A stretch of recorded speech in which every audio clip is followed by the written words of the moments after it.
They thought it was just another tariff fight, another political headline, another Washington courtroom battle. That would disappear in 24 hours, but this time something much bigger happened, a ruling that changes everything. A ruling from the highest court has just cut through the legal foundation of Donald Trump's global tariff strategy, and the consequences could reach more than $175 billion. That is not a normal policy correction. That is not a small legal defeat. That is a financial earthquake. And the shockwaves are moving from Washington to Ottawa, from Wall Street to global supply chains, and from small American importers to foreign governments that spent the last year under pressure. Because the court did not simply question Trump's tariffs, it said the legal authority he used to impose them was never there. And that changes everything. To understand why this moment matters, we need to go back to the beginning. When Donald Trump returned to the White House in January 2025, he brought back one of the central ideas of his worldview: tariffs. For Trump, tariffs were not only a trade tool, they were leverage, they were punishment, they were negotiation pressure, they were a symbol of power. But this time, the strategy went further than before. The administration turned to a 1977 law, the International Emergency Economic Powers Act, known as IEEPA. This law was created for national security emergencies. It was designed for unusual and extraordinary threats from abroad, hostile regimes, terrorism financing, and weapons networks. For decades, presidents used IEEPA to freeze assets and block transactions, but it had not traditionally been used for tariffs. The word tariff is not the center of the statute. The law was not written as a general trade weapon. It was for security. The assumption in Washington was clear. IEEPA does not give presidents unlimited authority to tax imports from the world. Donald Trump challenged that assumption. On April 2nd, 2025, in a moment he framed as Liberation Day, he announced new tariffs. He declared a national emergency. He invoked IEEPA. He attempted to place huge parts of the economy under his direct control. Imports from major partners were hit. Businesses had to absorb new costs. Consumers felt the pressure through higher prices. And countries that depended on the American market suddenly had to negotiate under the shadow of emergency tariff power. Canada was hit hardest. The administration justified tariffs by pointing to what it described as a fentanyl-related emergency. But for Canada, the move was not just a trade measure. It was a direct attack on one of the most integrated relationships in the world. The US and Canada do not simply trade products. They share supply chains. They share auto production and energy flows. They share agricultural markets and manufacturing networks where parts cross the border multiple times before becoming a product. So when a broad tariff hits Canada, it does not only hurt Canadian exporters, it also hits American factories and retailers. It hits American consumers and American workers. That is why the legal fight became so incredibly important for both nations. Because if a president can declare an emergency and impose tariffs without Congress, then the balance of power changes overnight. Congress becomes secondary, courts become limited, and the president gains the ability to reshape global trade by executive action. That was the central question. Did IEEPA actually give the president that power? The answer came in stages, leading to the top. First, the Court of International Trade ruled against the administration. Then the appeals moved forward to the Supreme Court. And on February 20th, 2026, the Supreme Court delivered the decision that changed the entire debate. It was a historic moment. The court ruled that IEEPA does not authorize the president to impose these tariffs. That sentence sounds technical, but it's huge. The president had claimed extraordinary power. The court demanded clear authorization from Congress, and it found it was missing. In practical terms, the legal structure supporting Trump's IEEPA tariff program collapsed, and the financial question became unavoidable. What happens to all the money already collected? That is where the number becomes staggering. We are talking billions of dollars. According to the Penn-Wharton model, reversing these tariffs could create potential refunds of up to $175 billion. That money was paid by importers. It affected prices and business planning. And now the US faces a massive refund problem. This is not just politics anymore. This is accounting. This is treasury exposure. Thousands of companies are asking for money back. The courts are already dealing with that next phase, moving toward refund procedures for affected importers. It's a legal minefield. The question now is how the government unwinds them. Who gets paid? How fast? And what if the money has already been spent? The financial press is treating this carefully because the ruling could lead to the largest tariff refund battle in modern history. And for Canada, the timing is politically explosive. Prime Minister Mark Carney has spent months positioning Canada against this pressure. Carney is a central banker. He led through the global financial crisis and Brexit. His style is built around calculation and discipline. The ruling did part of the work for him. Canada's argument was that these tariffs were unjustified. Now the Supreme Court agrees. That gives Canada a stronger position heading into the USMCA review. They come to the table with a validated legal grievance. It can argue it spent the past year under unlawful pressure. It doesn't solve every problem, but it changes the leverage entirely. Tariffs on sectors like steel and aluminum may remain under other authorities, but the IEEPA ruling changes the conversation. It sends a message to every country that negotiated under threat. The president may have power, but that power is not unlimited. For businesses, the impact is immediate. Importers want refunds. Retailers and manufacturers are reviewing their contracts. Lawyers are studying customs entries. Accountants are calculating exposure.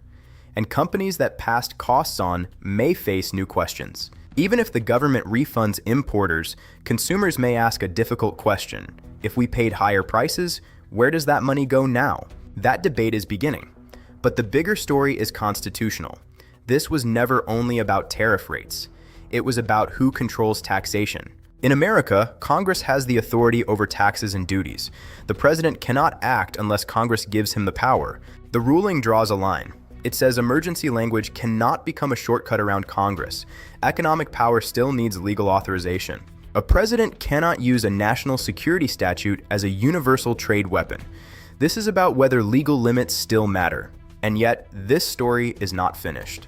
Donald Trump is already looking for other legal routes. The administration can turn to other laws. It can try narrower tariff tools or push Congress for new authority. Anyone who thinks the trade war is over misunderstands the moment. The IEEPA strategy took a hit, but the agenda is still alive. The next phase may be more technical, targeted, and legally careful. The next months are critical. The US must manage the fallout from already collected tariffs while deciding whether to escalate. Canada must use this moment without overplaying it. Carney's best strategy is consolidation. Push for stronger protections in USMCA.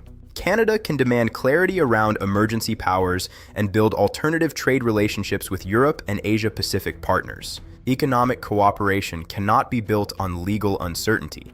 That is why this ruling could become a turning point for global trade. Not because it ends tariffs forever, it doesn't, but because it weakens the most aggressive legal theories behind that strategy.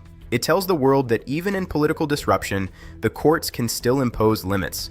The EU, Japan, and South Korea are watching. Every finance ministry that had to calculate the risk of sudden American tariffs is watching closely. Stability is now the question. If the United States can change rules overnight, trade becomes unstable. But if the courts enforce boundaries, the system has structure. This is about the future of presidential power, about whether emergency laws can be stretched into permanent economic weapons. The next trade war will be fought in courtrooms and in the fine print of laws most people had never heard of before this crisis. The real question is whether it changes behavior.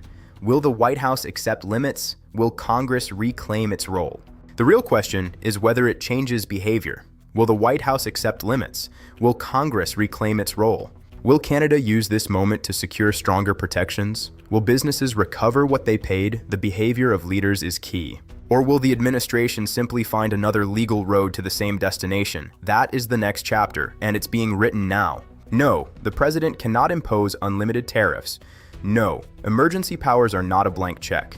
No, executive will alone isn't enough. And no, the rule of law is not finished, at least not yet. Now the question is yours. What do you think happens next? Do you think this truly changes things, or is it a temporary setback? Write your answer in the comments. We'll be watching. This decision resonates far beyond Washington. It's a test of the global economic order. Every headline from here on out will be different. We are seeing a fundamental shift in how power is exercised. It's not just about trade, it's about the very foundations of government authority. Market analysts are scrambling to adjust. The uncertainty has reached every corner of the financial world. No one knows where the floor is yet. Every investor is asking, what comes next? Can we trust the stability of the system? The Supreme Court's answer was clear, but the fallout is not. Every investor is asking, what comes next? Can we trust the stability of the system? The Supreme Court's answer was clear, but the fallout is not. The integrated nature of our economies means that this isn't just a victory for Canada, it's a stabilization for the entire North American market. The legal legacy of this ruling will be studied for decades. It sets a precedent that emergency powers cannot be used as a blank check for policy. It draws a line in the sand. It says that the rule of law still applies, even in moments of perceived crisis. The balance has been restored. This is a victory for the separation of powers. It reminds us that Congress still holds the ultimate authority over taxation and trade. The executive branch must work within the framework provided by the legislative. That is the core of our system, and it has been upheld today. The executive branch must work within the framework provided by the legislative. That is the core of our system, and it has been upheld today. The administration will find other ways to compete, and other nations will find other ways to respond. The trade war has simply entered a new phase. The administration will find other ways to compete, and other nations will find other ways to respond. The trade war has simply entered a new phase. This isn't just an American story. It's a story about the future of the global economy and whether the rules of the game are stable. This isn't just an American story. It's a story about the future of the global economy and whether the rules of the game are stable. The refund process alone will take months, if not years, but the strategic shift starts today. Businesses are finally seeing a path forward. The next battle will be fought in the fine print, in the filings and the courtroom arguments that will decide who gets paid and when. It's a massive undertaking, and it will challenge the resources of both the government and the private sector. The accounting begins now. The Supreme Court has answered with a resounding yes, but the political pressure to find new shortcuts will not go away. The Supreme Court has answered with a resounding yes, but the political pressure to find new shortcuts will not go away. What happens next will depend on the willingness of our leaders to respect these limits. The future of trade policy is in their hands. What happens next will depend on the willingness of our leaders to respect these limits. The future of trade policy is in their hands. We will be following every development as the refund battle begins and the next phase of the trade war unfolds. Stay with us. We will be following every development as the refund battle begins and the next phase of the trade war unfolds. Stay with us. The rule of law has been tested and it has stood its ground, but the challenges of the future are already on the horizon. It is a reminder that our system is built on principles that must be defended every single day. The work of democracy never ends. But what happens next may shock the entire world. The trade war hasn't ended, it's just changed the battlefield. Do you think this truly changes things, or is it a temporary setback? Write your answer in the comments. We'll be watching. But what happens next may shock the entire world. The truth is often hidden in the fine print. See you in the comments. Stay informed, stay vigilant. The story of our global economy is being rewritten as we speak.